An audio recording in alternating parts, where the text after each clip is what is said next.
Welcome into the CHGO Blackhawks postgame show powered by ComEd. It's getting easier for your business to switch to electric vehicles. Learn more at ComEd.com/clean. The Blackhawks lose 2-1 to Connor McDavid and the Edmonton Oilers. And if you didn't see the game and you're just checking out the postgame show, there's very little negative to talk about in this one. The Hawks were the better team in this game. Yeah, the Oilers are loaded with talent. They've got Connor McDavid, who could go down as the best player to ever play the game when it's all said and done.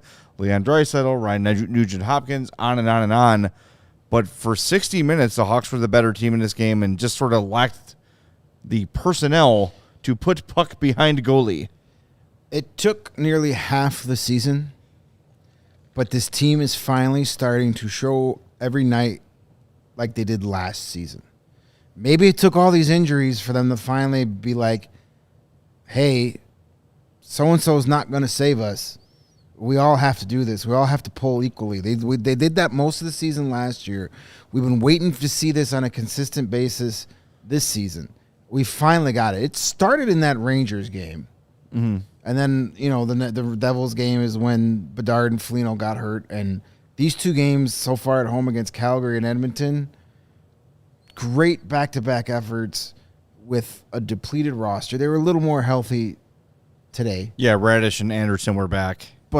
And Rem Pitlick was there too. Yeah, but it's still not a great roster. But they were right there. They held the Edmonton Oilers to 15 shots on goal. That's crazy. That's very impressive. And most of those shots were from the outside, one-and-done type of things. Excellent effort tonight. Not much to really complain about. I mean, this was what we saw probably 75 of the 82 games last season. And if we get this from here on out, now they're starting to play a simplified, game, just north-south, get the puck in, go fight for the puck. Keep this mentality when these more talented players start to come back. Definitely. Hold that thought. Before we continue, make sure you smash the like button for us on YouTube. Make sure you're subscribed to our YouTube channel as well. Podcast listeners, we love you too. Make sure you are following or subscribed wherever you get your podcasts. And please take 34 seconds to leave us a 5-star review on Apple Podcasts or Spotify. We would really, really appreciate that. A little bit of a heads up. Tomorrow's show at 2:30, we're going to have a major show announcement. You're not going to want to miss it. Make sure you're here with us tomorrow at 2:30. We think we're going to have one of the What Chaos dudes on. They're pretty bad on Slack, I'm going to be honest. They're not great on Slack. To be fair, the Bruins were playing when we were messing to them, so True. They have to watch their beloved, their Bruins, the beloved Bruins. Yeah, but 2:30 tomorrow, regardless of whether or not AJ or DJ or Pete are with us tomorrow, we will have some major show news you're not going to want to miss. I went to moneypuck.com, Greg, and I fired up the deserve to win-o-meter, and the Blackhawks are at 79%. That passes the sniff test. Oh, sorry. Yeah, they were the better team. And yes, they benefited from 2 disallowed goals, but the Oilers should stop trying to cheat. Yeah, they got caught doing illegal activities. You go to jail. That might be illegal in Alberta, my friend. Yeah, this is not Canada. We don't have Mounties. This is the big city, my friends, and you're not allowed to get away with that bullcrap. That's right. Goalie interference took away what would have been their second goal. And then their fourth goal was lost on a third goal. Right. Well, it would have been their fourth. Yeah. So I see what you're doing. Yeah. The fourth time they put the puck in the net was taken away. Yes. For a pretty good offside challenge. It was one of those where you're like, yeah, he looks offside, but I don't know the rule anymore because they made this so complicated and stupid. I don't even guess anymore. No, every time I've guessed this year on anything, I'm wrong. No, we've taken a once black and white rule of offside and turned it into 300 shades of gray where nobody knows what it is anymore. Yeah. Hey, by the way, as we do every game, you in the chat, you get to vote for the 4th star of the game. Here are your 3 stars of the game. Jason Dickinson scored the Blackhawks' lone goal with a beautiful toe drag around the stick of Darnell Nurse, who is outstretched, and a roof shot that fooled the goal judge. That light never went off, but the Hawks celebrated it out quickly. Yeah. Beautiful. Great shot. He continues his career year. That was his 14th goal of the year. You'll never guess the other 2 stars of the game. Yep, it was Leon Draisaitl and it was Connor McDavid. So here are your nominees for 4th star of the game. First, Alex Vlasic, 2206 +1. Not much of a stat line beyond that for him, but he was doing so many little things so damn well. And I saw Ben Pope mention that on Twitter during the game too. If you focus on Vlasic during a shift, especially if you're at the United Center, and you see the little things he does to get the puck out of danger or to take an extra tick to make the safe play, he's not scared. He is not panicked. He is just, and might be the Hawks defenseman I trust the most. And it's the defenseman that Luke Richardson trusts the most. Yeah. Especially with Seth Jones out, because he was out there as much as he could against Connor McDavid and Leon Draisaitl. Now, Chris Knobloch did his best to make sure that, Jared Tenori and Connor Murphy out there. Get out there, 97. Get out there. Of course. That's good coaching. Yeah, that's their 2 slowest defensemen are out there. Let me get my best player, the best player in the game out there against those guys. I felt bad for Tenori. And both Edmonton goals that counted were at that pairing's expense. Someone wrote me on Twitter and said that the matchup should be Vlasic and Megna versus McDavid. And every time Luke had the chance to do that, he did. When McDavid was starting a shift, those 2 guys were out there. But in the course of a game, every defensive pair is going to face every line at some point. And, the opposing coach, it's chess. I'm not going to put McDavid out there to start a shift. So he waits and he picks his spots, and it worked. But let's face it, even with Megna and Vlasic, they were going to clown those guys at some point. They're going to get their chances. They clown everybody. Yeah. But Vlasic did a really good job. There was that play late in the second period of keeping McDavid to the outside. They did a really good. The whole team did a good job. But Vlasic, especially that play where McDavid did the spin move, but he spun himself into a place where he couldn't really. I mean, he could probably still score from there, but he didn't. And he was too chicken to try a Michigan, so he passed it out to the front of the net. Coward. So, it was a great overall team game. I mean, there really wasn't anybody where you're like, oh, my God, Tenori takes the beating as usual, and he had a rough night. Join the club. I think, when Seth Jones comes back here, which is going to be soon, Isaac Phillips is going to go down to Rockford. That's pretty obvious. Yeah. And he'll be down there before the weekend, so he can play. Yeah, but it's going to be Tenori out. I would think so. Magna's been freaking good. Magna's been good, and Nikita Zaitsev has been good, too. There's no doubt. Those 2 guys should not be coming out for Tenori. So the Tenori reign of terror might be over soon. In case you missed it this morning, not to interrupt you, we had a couple people asking, could Jones be back on Thursday? That might be too early. He took morning skate today. Richardson said he wants to get him into practice with some contact and bumping to see how the shoulder's feeling. That's going to be tomorrow, maybe Thursday, but I think they'll probably wait to the home game on Sunday against the Sharks. That's better than putting him out there against the Winnipeg Jets. Yeah. But we'll see. Seth Jones could be, we saw him walking out of the building today. He's in good spirits. He's ready to go. So maybe Thursday. Richardson said this morning that it's probably closer to a week away. I think he said within the week. Right. So I would target Sunday instead of Thursday, but we'll see. Second nominee for 4-star of the game, Kevin Korchinski, 21-16, 2 shots on goal, 7 shot attempts. I think this was his best game as a Hawk so far. He was dangerous. He was good with he was actually better defensively than I thought he was. I thought he looked really good. I thought he looked really good in this game. The thing that impresses me about Kevin Korchinski as I watch him is he's never shies away from contact. He'll initiate contact. Like, you don't really think that's part of his game. He was drafted 7th overall because of his skating and offensive ability and what he can do on the rush. But there's a lot of times where he'll go in and go in the corner with a guy much bigger than him. He doesn't shy away from the bigger players, and I can respect that, especially at that age. At that experience level, you can see a lot of guys be tentative in that department, and he's not. And that serves well going forward in his career. At even strength, 5-on-5 rather, Korchinski was on the ice for 13 shot attempts for and 8 against. That was third best on the team behind Nikita Zaitsev, who was 15 for 7 against, and Jason Dickinson, 12 for 7 against. So really solid game for Korchinski. And the other nominee, Philip Kurashev, who is just an absolute beast in this game.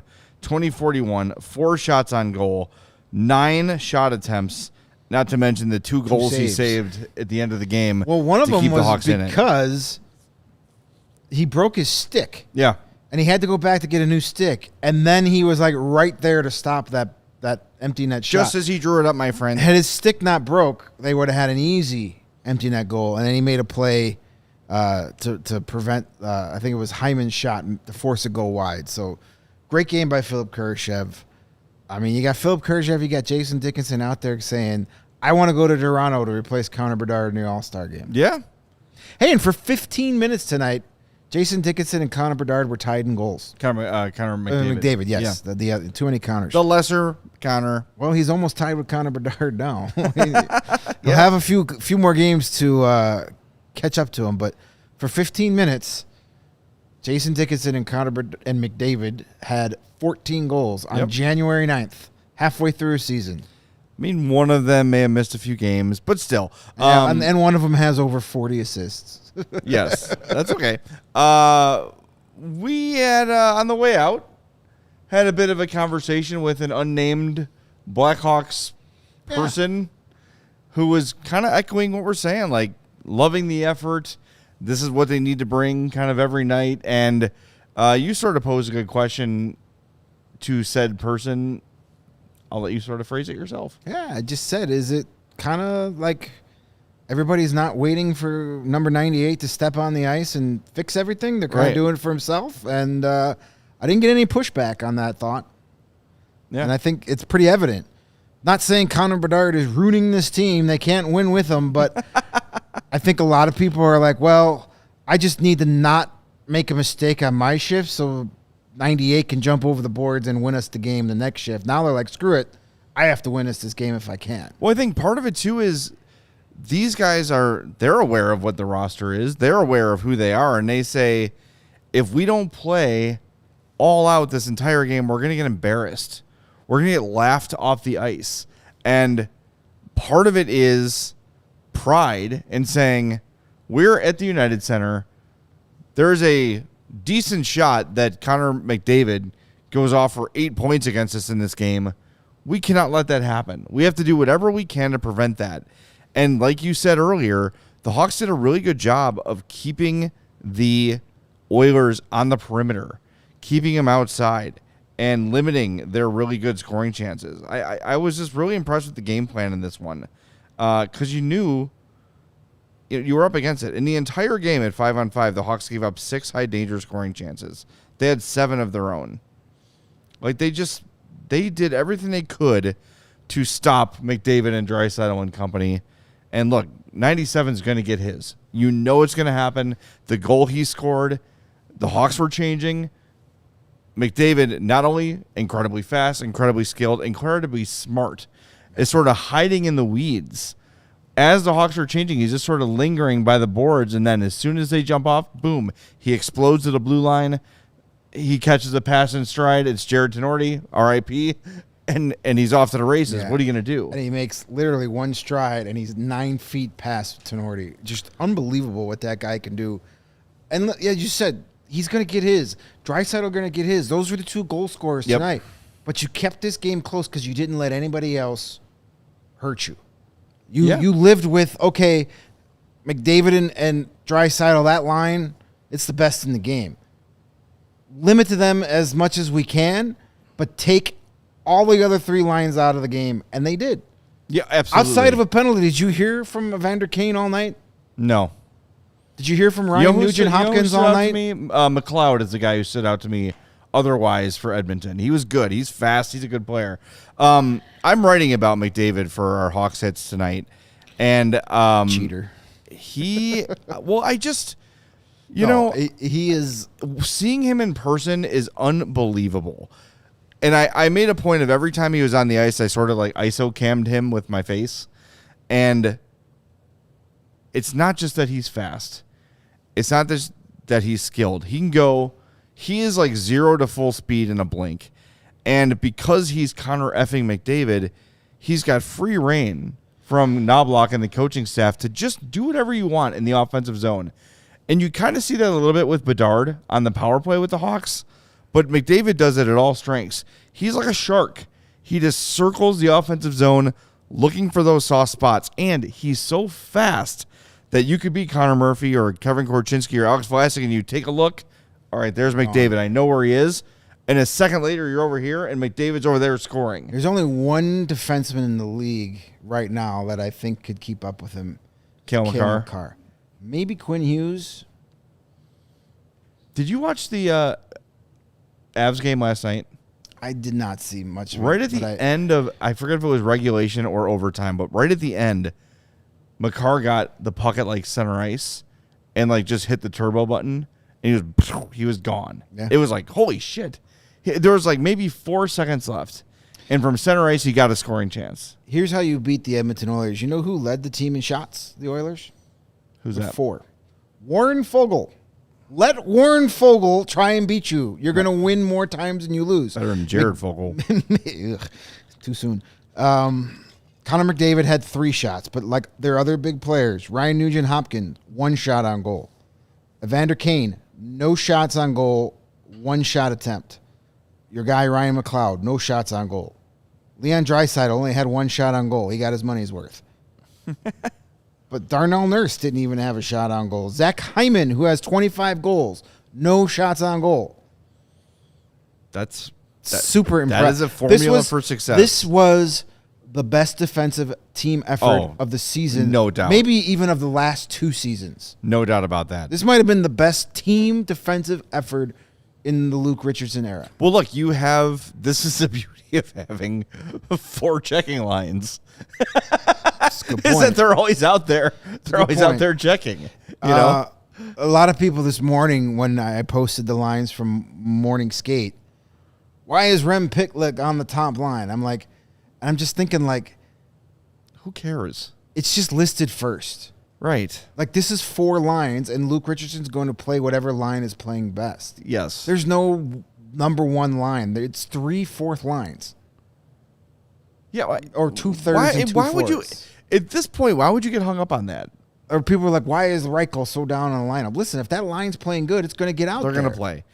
Everyone's going to play. The best line that the Hawks have right now is whatever line Jason Dickinson's on. That's it. That's your top line. But it's not a number 1 line. It's just the line that's going to play the most. Right. As it should, because he was outstanding today. People take the numbering and the order of the listing of lines to, especially right now. Like before, when Connor Bedard is in the lineup, then yes, whatever line he is on is your number 1 line. Yeah. But right now, it's 4 lines. Go play for your playing time. Yeah. By the way, on Pitlick, something that I heard Luke say before the game today was that he's not a guy that can play like on the bottom 6, and that's probably why he's in the AHL. Right. And when he was with Pittsburgh, like he's the guy that they would call up if, Gensel or Crosby or one of those guys got like hurt. What we heard about Lucas Reichel last year. Yeah. Like we could only play him in the top 6. Oh, but they're not doing that now. Well, because he's not playing like a top 6 player. There's another reason somebody had asked me this on Twitter today.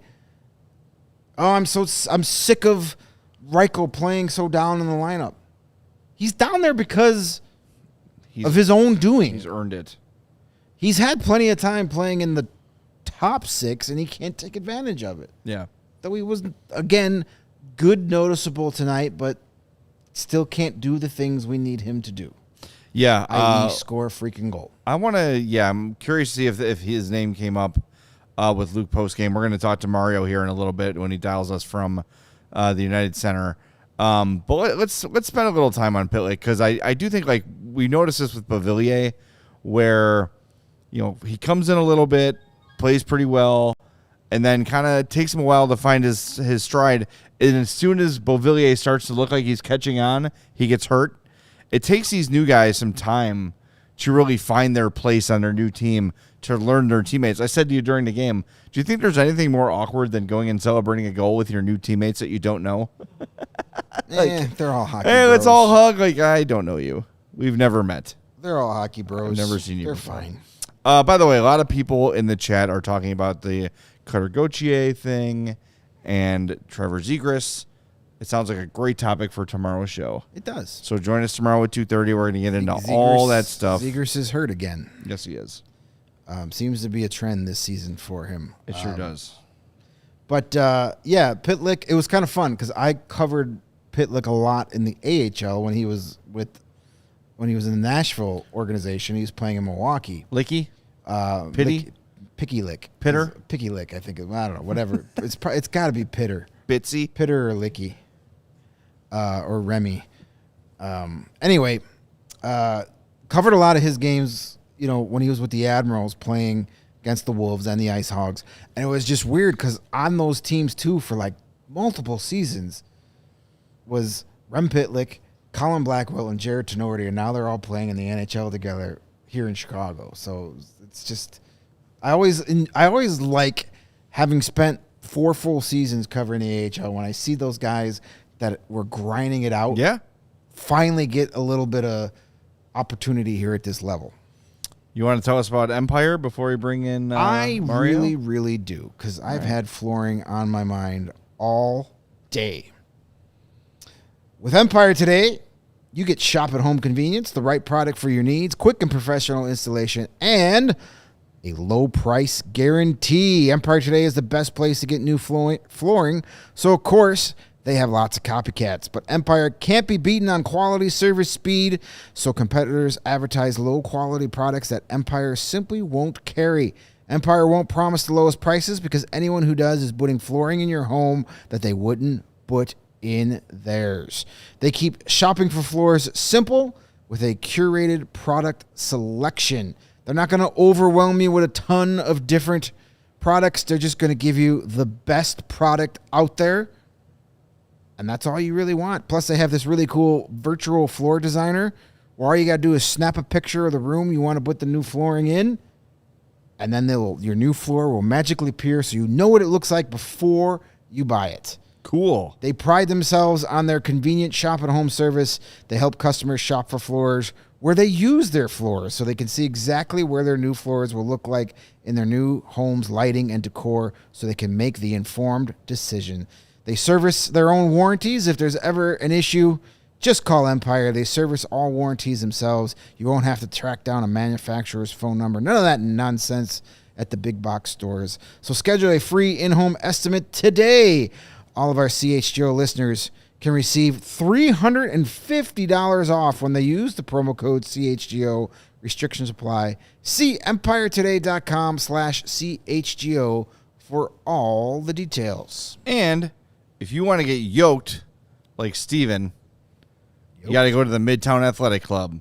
There's 4 Chicagoland locations: Palatine in the northwest suburbs, Bannockburn in the North Shore, or on the North Shore? I would say on the North Shore. Willowbrook in the southwest in burbs. the North Shore, not on it. I guess. And Midtown Athletic Club and Hotel in the middle of Bucktown and Lincoln Park. They've launched a multi-million-dollar transformation of their Palatine location, which will be complete early this year. And Midtown is offering no initiation fees this January at their Bannockburn, Palatine, and Willowbrook locations. It is the perfect club for people with kids, for single folks, people looking to make lifestyle changes or get into holistic wellness. They've got everything for you. And look, this is not just the kind of place where you walk in, you lift your weights for 45 minutes, or you run on a treadmill for 45 minutes. This is your one-stop shop for everything. They've got spas. They've got yoga. They've got cross training. They've got tennis, pickleball. You spend the day at Midtown. It is a country club more than it's a gym.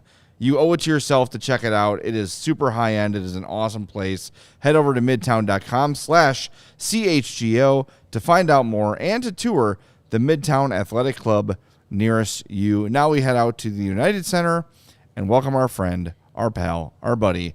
It is Mario Tirabassi. What's up, Mario? Hey guys, what's going on? How was the post game? Were people happy or were they sad?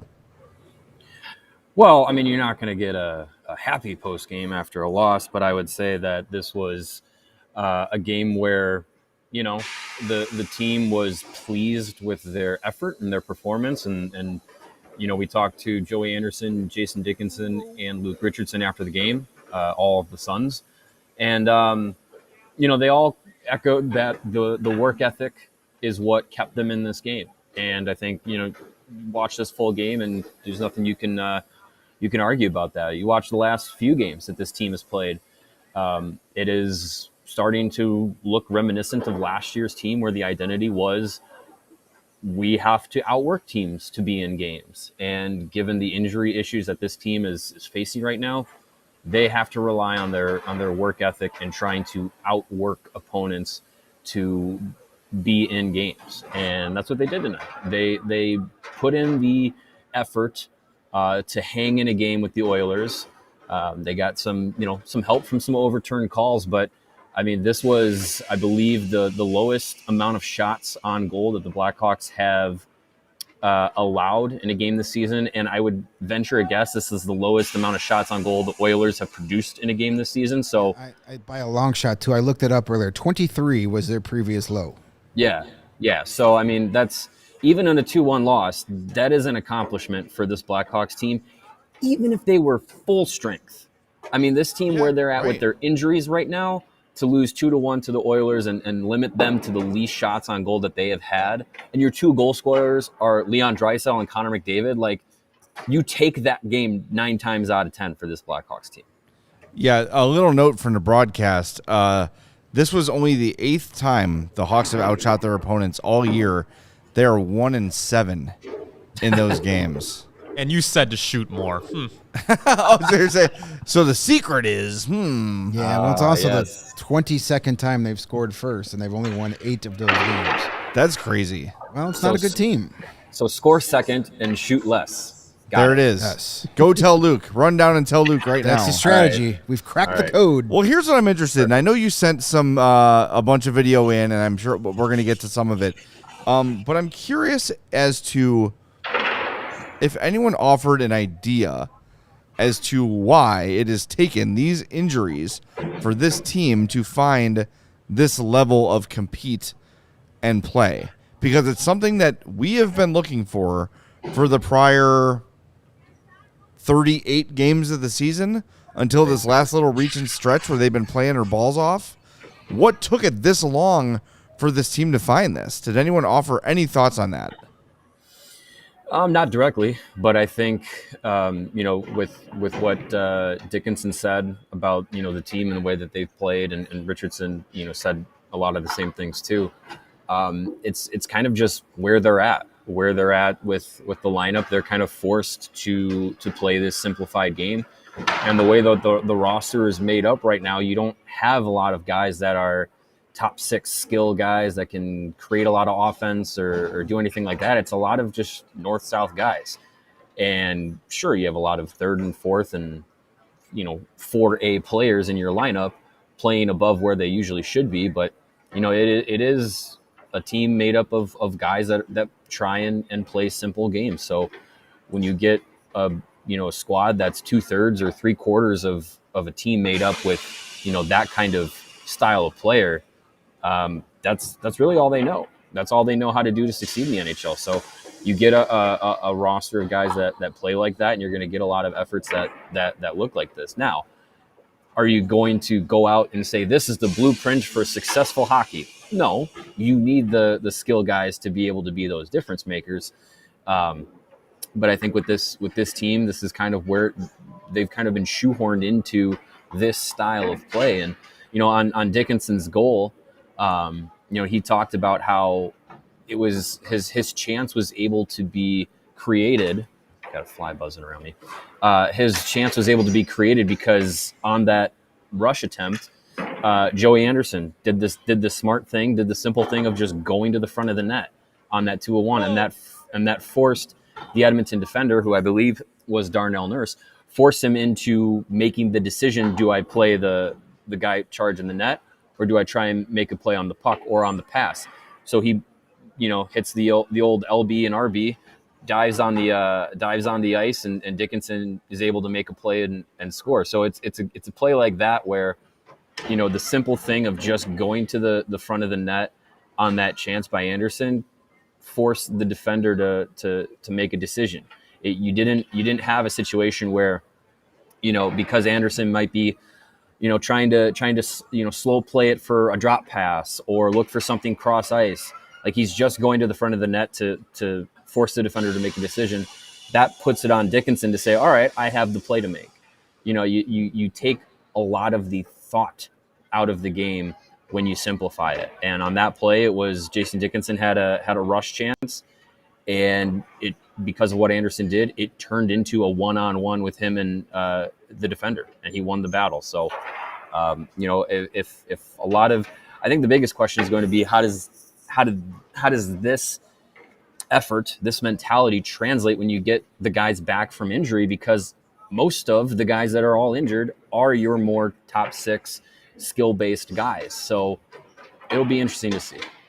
Regent Rev made a good point and saying that things sort of changed when Blackwell got here, and you can sort of trace it to his return to the lineup, and he is that little spark plug for them, and they said as much after the last game. Nick Foligno told us that when he was here. It was right after that Colorado game. That was his first game back, and it was like kind of got that energy going on the team. And Luke Richardson says all the time that, like, he's on the bench chirping away and giving the coaching staff like face-off stats and giving the refs all they can handle. So I think that kind of stuff is contagious. When you look at this team, like, it is I don't know how to say it. It's a quiet group. There's not like the 2010s Hawks had Brent Seabrook, who was always chirping, and there were always guys. Like, there was Andrew Shaw. There were always guys. Petr Kane is a notorious trash talker. Right. And, like, this team, before Blackwell was here, Bedard is shy, Vlasic is shy, Korchinski is shy, even, like, Radish and Dickinson are sort of soft-spoken. They'll speak, but they're soft-spoken. There weren't a lot of guys to, like, really be the vocal fire-up guy aside from Foligno, and we've heard from Hawks fans and people that observe the team that maybe the Foligno message was wearing thin because it was only coming from him. Even, like, Seth Jones is a soft-spoken kind of a guy. Yeah, he provides leadership with his play and how many minutes he logs, but he's not the kind of guy that's going to get out there and be in your ear during the course of a game. You've got that now in Colin Blackwell, and I think sometimes we look too far in saying, like, well, the best players have to be the leaders. That's not necessarily true. You need guys that are vocal, that are going to keep you awake, going to keep you alert, going to keep you going throughout the game, and really go out there and challenge you, right? Because if Colin Blackwell, who hasn't played in 300-some days, can come out here and give 100%, why can't I? Why can't I do that? And it really has rubbed off on this team, I think. Yeah, and Mark Lazarus coined the term the other day that Colin Blackwell plays like his hair's on fire. Yeah. And, as I said, that's kind of contagious. When you're like, all right, this guy's doing it, I need to do it. I can't be shown up by any so yeah, there is a lot to that statement that this team started to play better, or just at least harder, more effort when Blackwell returned to the lineup. And people are seeing, other guys are seeing Blackwell gets here and injuries, but he's getting a ton of playing time because of the way he's playing. So that also takes notice to some of these guys that are like, well, if I want more playing time, I got to I got to step up my game. Yeah, he played 14:49 in this one. Had 4 shot attempts, 2 shots on goal. He was good again. He's a difference maker when he's on the ice. And I know we had some fun at his expense because of last year, and there were a lot of incidents of him just falling down, losing the puck. But he was kind of blending in more last year because the whole team was playing that way. The whole team was falling down. Yeah, you had a tendency you and him. Well, falling who down all knows? the Maybe time. that sports hernia surgery fixed his balance. It could be. Yeah. Sorry, go ahead, Mario. Well, I think with Blackwell too, think about, you also lost that kind of that aspect, that fiery, trying to get under the other team's skin or what have you. You lost that with Corey Perry being dismissed from the team. So when Blackwell comes in, that's another kind of slack that he picks up from the team going through changes. So, I think there's a lot. I never thought I'd say this. There's a lot that some of these guys on this team can learn from playing with the mindset of Colin Blackwell, and I think that's impressive for him. We talk a lot about decisions that need to be made about guys' futures here. He's another guy that's playing for a contract either here or elsewhere. So I think he's going out there and making the most of the opportunity he's had, and especially with his injury, you never really know how your career is going to go. So you have to make the most of it, and he is not taking a shift off yet this season. All right, I know you sent in a bunch of audio. I know we have Luke. Who should we hear from first? Who do you think stood out? Let's hear from the goal scorer, Jason Dickinson. He was pretty good. All right, he usually is. Here is Big J Dick post game. Guys having the right work ethic the last couple of games, win or lose. Do you feel the same way about tonight's too? Yeah, absolutely. I think the work was there for majority of the game. I felt like we got a little bit stationary, started standing around a little bit at the start of the third period, which is obviously not what you want when you're down a goal, but we found a way to turn it up, find the emotion, find the intensity to push for the last 10 minutes, I felt. Only 15 shots for Edmonton. That's a season low for you guys giving up in a game. What did you guys do well to tighten things up for them? I think it goes back to just our work ethic. I think everybody was working well about pucks, tracking back, making sure that we limited speed, made sure we limited their entry. They're a rush team that likes to attack on 3-on-2s, 2-on-1s, isolating our D-man, and we did a good job of protecting them. We gave up a handful. Obviously, they got that one that was called back, and then other than that, it felt like we were into the outside, limit their speed and those opportunities. What's it like trying to ISO McDavid when you're going up against him? Yeah, he's an extremely good player. Goes without saying. I think everybody knows that. So it's a challenge. It's one I love. I love when we get these games because I know it's going to be a fight, and I know he's going to give me everything, and he knows that I'm going to be on top of him the whole game and make it hard for him. So it creates a good little battle for us. What'd you see on your goal? I saw Joey driving the net real hard. I think it was Nursey lay down, and I just had enough time to pull it around his stick, and then I was just thinking, get it up because the goalie was dropped. You and Joey had such chemistry before, and it seemed like you immediately had it again tonight. It's a simple game with Joey. We seem to work well with each other. We don't have to think too much because I think we think the game very similarly. It's little things like driving the net. It's driving the pucks deep, putting it in, and making sure that we get to work because that's what I want to do and that's what he wants to do. So it's going to blend well together. I don't know if you've addressed this before, but how are you on pace for almost 30 goals with a career high of 9? So, Yeah, shooting the puck a lot more, shooting it more accurate, and definitely has to be some puck luck in there. You're not always able to create chances on your own. Sometimes you have to get fortunate bounces. So definitely have to accept that, but also it's working hard for those chances too. They're not coming easy, and they're not just being handed to me. It's definitely something that I feel I'm working hard for them, and I'm getting rewarded for it. Is it more of an opportunity? Is it something you do in the off season? Absolutely, yeah. Opportunity is always a big thing. If you're not getting minutes, if you're not getting ice, you're not going to necessarily see those chances. with that, I could have all this ice time and not get opportunity. I could not create. I could not turn pucks over and create chances. So it's doing something with the opportunity that's handed to me. Jason Dickinson, Blackhawk for life. There he is, post game. Hey, how are you scoring goals this season? What do you chalk up to that? Shooting it. I love that. And I love goes that in. question. He is shooting a very sustainable 22% on the season. So for a guy who's a 10% career shooter. So yeah, I mean, some regression will probably happen for Dickinson, but he has been good since they acquired him. He has been great this year. I love covering the guy. He's always thoughtful. He's always thinks about his answers, and he's not just a cliche machine. I really like him. Was an amazing pickup from Kyle Davidson. Yep. Because the Vancouver Canucks needed to cap. They needed to get rid of his salary so bad that they gave us Jason Dickinson and a second rounder. Am I correct? Was it a second rounder and Jason Dickinson for? You got to remember Riley Stillman. Riley Stillman. Ooh, that is Still called number being 61. put over a barrel. Yeah. All right, we're going to sneaky play good Luke trade. Richardson, Mario, but we're not going to make you stick around for it twice because you already heard it. Any news and notes you want to give us before we send you back to Wisconsin?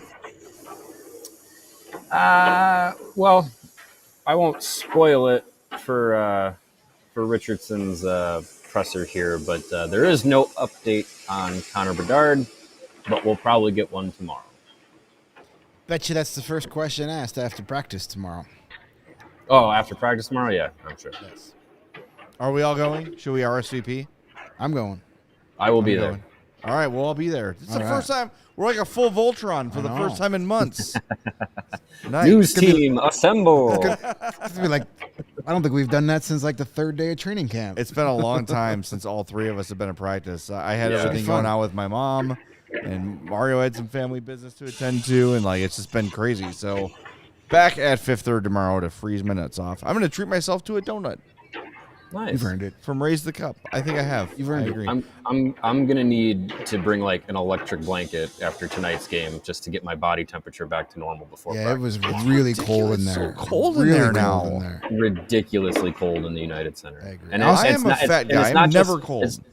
It's not just because it's the now the temperature outside. It was cold in like October. There were games where I was like freezing and shivering. Like And I don't heat know. rises, and we're at the top of the building. I can't imagine how cold it is in the 100 level. And attendance is up this year, so there's more warm bodies in Yeah. the arena. So I don't know. don't get it. Maybe they overcompensated on the air conditioning for the higher attendance rates. Speaking of that, shout out. The anthems have been good. The crowd has been good. The anthems have been loud. I was Yeah. expecting a light crowd tonight with the weather and the injuries, but another full house. Yeah. I mean, I'm sure a lot of that is the expectation of Connor versus Connor, but with no Connor Bedard and shit-ass weather, I thought a lot of people would say, screw it, I'm staying home, but still another full house. Credit to the fans. And for all the scientists in the chat saying it's an ice rink, yes, we're aware. We have been covering the team for several years. I've been going to games for This has been since the ice, building opened. really cold. It's been freezing in the UC Like this year. to the point where like I get a cup of coffee just to warm my hands. Yes, it's that cold, and we're again at the top of the 300 level. And I mean, I first also have world problems, but Yeah, and I also have a horrible personality trait of underdressing for the weather. So it's my own personal fault. Well, I blame global warming. There. Is that There. better? but if it's global warming, how come it's so cold? that's it. We're going woke. All right, we'll Sorry. talk to you tomorrow. We'll see you at practice. Drive safe, man. I know it's a crappy drive, so take your time. To just use the guardrails. Is what they're there for. Yeah. Get yourself home safe. Bumper cars. All right, we'll see you All at right. practice tomorrow. That is Mario Tirabassi. Follow him on Twitter at Mario_Tirabassi. Before we get to Luke, why don't we pay off our super chat here? Sure, but before that, I Oh. just want to say, by the way, tomorrow I will also allow you to treat me to a donut. I'll get you a donut. All right. That's fine. Score. I'm down. McLovin, $10 super chat. Thank you. Hell of a win. That's what for we're going the to use tank. for those donuts. Exactly. Everybody battled so hard, and the end was electric. Reichel seemed to hit insane passes, but needs to shoot more still.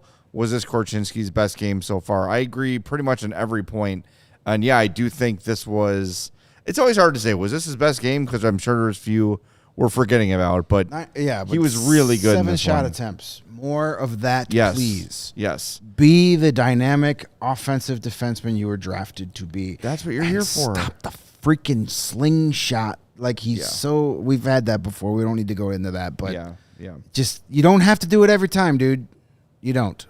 No, you do not. All right, Lucy B has the comment of the season. Donuts taste good. Yes. Indeed. Yes, they do. Ice is cold. Donuts taste good. Thank you, Lucy. Best comment ever. All right, let's hear from Luke. Then we're going to take a break. You're going to enjoy that. And then we'll come back and pay off our segments. And remember, tomorrow at 2:30, major announcement. All right, here's Luke Richardson after the Hawks 2-1 loss to the Oilers. Talked a lot last couple games, especially about having that identity and that work ethic and everything. I'm guessing this game falls right into that with you two. Yeah, it just fell a little short of finish around the net, but we had some chances. The power play was really tenacious and just shooting mentality, and we just couldn't find that rebound. Even 6-on-5, same thing. But I liked our work ethic. I think I think it was the beginning of the second period. They kind of held some play to us, and other than that, I thought we did a good job of countering whatever they threw at us tonight. What was the key to holding them to only 15 shots? I think just the work ethic, skating. I think we just harped on the guys to be on top of them. Anytime that we weren't on top of them, and once or twice, just a little bit of awareness when the 97's out there. With his speed, he just needs a second just to be forgotten about, and then he's going to make something happen, and he did. So other than that, I thought we did a really good job of close checking. I thought we were really frustrating them a couple times. They're good players, and that's good. It's good for us. I think we were playing the right way. We just couldn't get that second goal. I think Pitlick hit the post in the third period on the power play. That was the closest kind of one we got to, and then the one chance in the 6-on-5, I think Radish almost got a rebound where he tucked in there. So playing the right way, and good things happen. Just couldn't bury the second one. On the how Dickinson went up against McDavid. Yeah, no, he was excellent. And again, he's on the score sheet. It was an excellent goal. I think, Joey just driving in on the 2-on-1 really had to put a lot of stress on Nurse and to force him to slide. And Dickie made a nice move and a great shot. So not only did he do his job defensively and good on the penalty kill as well, he got on the score sheet. And he's done that against a lot of teams this year, like Toronto and Vegas and now Edmonton. But unfortunately, we just didn't win the game.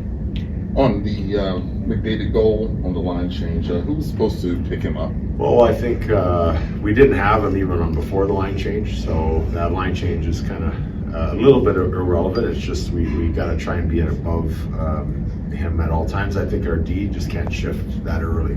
We got to recognize that a little bit. So it's a little bit on everybody, line changes, or not. Our forwards got to try and help out. If it's a 3-on-2, we got to be above their guys all over the place, and especially awareness of him. You need a little bit more cushion to react to him, because when he turns it on, if you're beside him or behind him, it's not good enough. You're going to have to be in front of him. On the challenge, it seemed like worth the risk considering 1 versus 2 goal deficit difference. Yeah, I think so at that time, and I thought we came out and played great and had a good power play, and then unfortunately that happened. But I was a little nervous when it went that long, but we were pretty confident that we saw, the black part that we saw was his stick, and his skate was fully in, and he didn't have control, so we think it was the right call, and our guys are usually pretty right. What do you think of Pitlick tonight with the short turnaround that he had? Good, yeah, good. A lot of information coming at him today, and because yesterday was a day off, and I think he did excellent. That's what I remember him as. He's got a lot of speed. He's kind of spunky and attacks that puck, and he did a good job tonight. And he's just come into a new environment, and it's a tough team to play against. So he's probably trying to create offense, playing with Khrushchev and Radish, but he did a good job back checking and being a good two-way player tonight. So that's just what I remember. He's responsible, but he's got stick skills and speed that can help us. Well, last season, Zaitsev struggled, at least analytically. It seems like he's been a different player this year. Is there anything specifically just You know, I don't think so. I think he's obviously played more, and as he's played more, you know, he'll play better. You don't always play better, but, you know, I mean, a lot of players say they'll play better when they play more, and that's what's happening with him. I think he just feels more comfortable. We're trying to play simple right now, which is perfect for his game. He plays very hard, and he shoots the puck hard. And I thought he did a great job tonight, as he has been since he started playing. Radish had a below the goal line pass to Donato for a chance in the third. What do you think of his game and Anderson in their game? Yeah, they were both good. It was good to have like all those 3 forwards back in the lineup. I think they all helped us tonight. You know, I mean, it's like I said, it's a tough game to try and create offense without giving up risk. You know, I mean, you got to balance that. But I think we did a good job. I think we outchanced them in our analytics, in our dressing room. You know, not by much, but when you do that against this team, that's a good job. And those guys all had a part of it. I thought Joey was excellent, playing in a tough situation. First time back, you're asking him to play against probably the fastest guy that's ever played, and that's a difficult task. But he did a good job. And you know, again, I don't know, he didn't get an assist on that, but in my mind, he got an assist on that Dickinson goal, just driving and making it more difficult for the goalie knowing he's over there, and also the defenseman. Has Dickinson surprised you at all? I mean, there's not many guys with a career high of 9 goals. He's on pace for almost 30. Yeah, you know what? Not really. Like his first game with us last year in San Jose, he was excellent. And you know, skating, shooting the puck, great on the center ice and on the penalty kill. So that's pretty much what he's done for us. And now last year at the end of the year, he played a little bit of power play, and you know, he's done a great job in overtime this year when we put him out there to really check those top type of players on the other team. And you know, him and Nick have done a good job in that area. So, and that's a tough thing. But he's a big guy that can skate, responsible. But I think he's just feeling confident. And the more he shoots the puck, the more confident we get. This morning you mentioned you might have a timeline for Bedard. Did you hear anything? You know, I think tomorrow we're supposed to come up with one. So as of tonight we don't. I think they're just kind of getting the last evaluation, and tomorrow we should have something for that. Better have some damn answers tomorrow, Luke. Need to know. I do like the fact that our Joey Anderson whoa bit is catching on, but it almost got me in trouble today because morning skate, literally standing next to Luke Richardson in the scrum, he said Joey Anderson, and by instinct, I almost went, whoa, right in the middle of the scrum. Right. I had to stop myself. It's going to come. I saluted in my car today about something.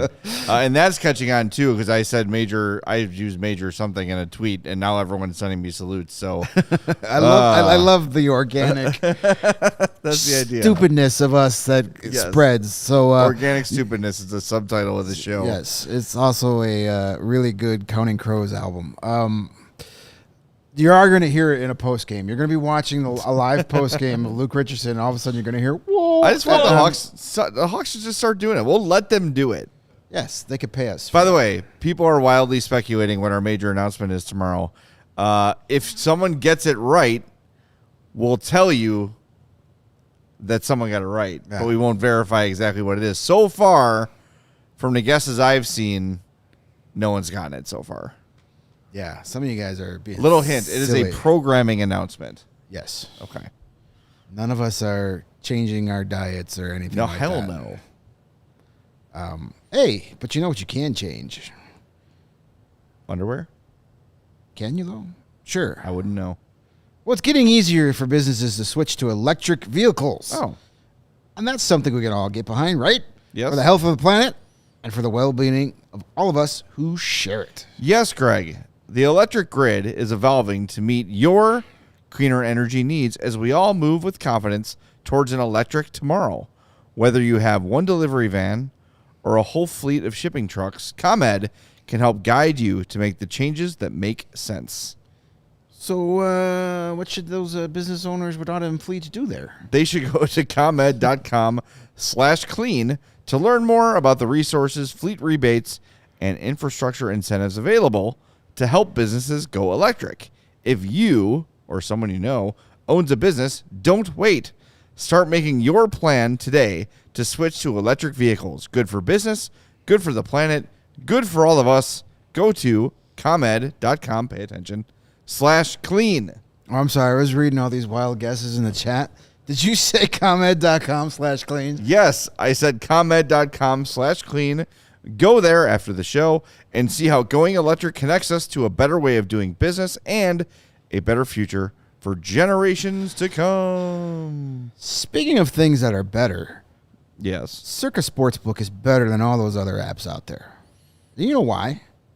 Because of their tight money line splits and their low hold model. Games will strive to be at a -110 split on the CIRCA Sports menu, unlike all those copycat sports books, which may use 115 or 120 splits. If you're not a gambler and you really don't know what that means, it means you've got a chance to win more money, and they're going to keep as little money as possible, especially compared to those other sports books. And CIRCA Sports does not limit any of their players based on the winner. Every player has the same limits, unlike other books who try to limit winning players. I never have that problem. Thing that puts CIRCA Sports, besides winning more money with them than other sports books, what puts them over the top is their awesome customer service. There are real people behind the CIRCA Sports brand who resolve issues in a timely fashion, unlike other books who use chatbots. Boo! Who are like the St. Louis Blues of like the bot world. All aspects of the app are being run by the same team that runs the main CIRCA Sportsbook at CIRCA Resort and Casino in Las Vegas. So don't wait. Download the CIRCA Sports Illinois app at circasports.com/Illinois-app to sign up today. Be on the lookout for CIRCA events, watch parties, and tailgates. If you or someone you know may have a problem with gambling, you can call 1-800-GAMBLER, text GAMB to 833-234, or visit areyoureallywinning.com. All right, so some people have guessed it. It's in there. We're not going to reveal it till tomorrow. Some people have it. We have not taken over for the bankrupt Odyssey. I will tell you that. Got out of there in time. I think they're bankrupt because you left. What else we got? Keep going up. I want to look at coincidence. some more of these, Steven. Entwistle's parents are alive was one. No, Sally, it's not true. McLovin says we're going to be live in the Vegas draft. We don't know that yet, but we hope so. Yes. There are many reasons I want to go There are to Vegas. no new tickets to the Chelios takeover. Let's see. Any more? We're not going on TV. No one wants that. We're not going to Toronto. All right, that's enough. That's enough clues. So now you can sift through the guesses and you'll find it. Derek says the Marion Hossa clone has been confirmed. The Marion Hossa clone, we have to go back to the drawing board. No, we have to wait 18 years before we can legally play in the NHL. So and he came out with a tail, unfortunately. Yeah. So we got some DNA mixed in there. There must have been like a mouse in the studio or something, and something weird happened, so we had to scrap that. Just like, the acid thing in RoboCop. That's what we had to do with the Hossa clone. Chuck it in there, back to the drawing board. But it's coming 18 years from now. We'll see. All right, but the announcement will be good and worth your time tomorrow at 2:30. All right, let's pay off our segment, shall we? Who is the chat's 4-star of the game? Yeah, this one was another runaway. And I don't think you guys will be too surprised. It is Philip Kurashev. All right, Philip Kurashev, deservedly so. 20-41, 4 shots, 9 shot attempts, and 2 empty net goals saved. So congrats to him. With that, for Who's Your Hawk, we had to go to the blue lines. Again. I had Rem Pitlick. For the new guy bump. Yep. I believe Mario had Philip Kurashev. Yep. Who had a great game. And you had Zach Sanford. I went. He got me the helmet on Sunday, and he had a 3-game point streak against the Oilers coming into the night. So didn't do me a whole lot of good. But no points recorded. No. So we went to the blue lines, and I am the winner. It's the second straight game where the new guy wins. So we need another new guy here for Thursday. Way to go. Are we tied now? Are we 12-12? Yeah, 12-12. We're still way far behind Mario. Well, we're closer than we were yesterday. That's fine. We'll just kneecap him. That's it. That's all we'll just keep changing his picks. Next time he's not around, we'll just change it. You took Jared Tenorti again? Weird. Jeez. That's not a good strategy, Mario. Someone's getting cocky with his big lead. Yeah. All right, so we will be back tomorrow. We got everything, right? Everything's paid it's off? everything. All right, I'm thinking Connor's corner. Bunch of zeros for Connor in this one. There you go. Let's play the song for people. Just reminiscing. It actually makes me sad now. Yeah, it's not happy anymore. There's like a longing in my heart when I hear this. I don't know. Yeah, it's not the same. We need like a minor key. Hey, we saw your guy, Samuel Savoie. Yes, we did. Looking for a toilet on the way out of the building. Him and Seth Jones couldn't find the potty. But he was good. He was not on. No crutches. No crutch. He's been around a lot. I've seen him a lot. He's no walking boot, no crutches. Looking good. Yeah, I'm glad he's around. Just getting to know the guys and hanging out, and it's cool. Becoming part of this team. It's good. Definitely. I think he's going to be fun to watch next preseason, and will make it interesting. Yeah. And then he'll go down to Rockford and just beat the crap out of you. Now he will provide you the Colin Blackwell energy you need. That's for sure. A couple more guys like him, and you got something going. Yes, sir. All right, we're back tomorrow at 2:30. Will we have Peter DJ? We don't know. We'll find out. We'll let you know. Either way, we're going to have a major show announcement. I said phone announcement because I read phone on the screen. A major show announcement. And all these questions about the Cutter Gauthier and Trevor Zegras and all that stuff, we'll address it tomorrow. I know a lot of people have that on their mind, so we'll get to it, we promise. And a reminder, the CHGO Blackhawks show is presented and powered by ComEd. It's getting easier for your business to switch to electric vehicles. Learn more at ComEd.com/clean. We'll talk to you tomorrow at 2:30 on the CHGO Blackhawks podcast.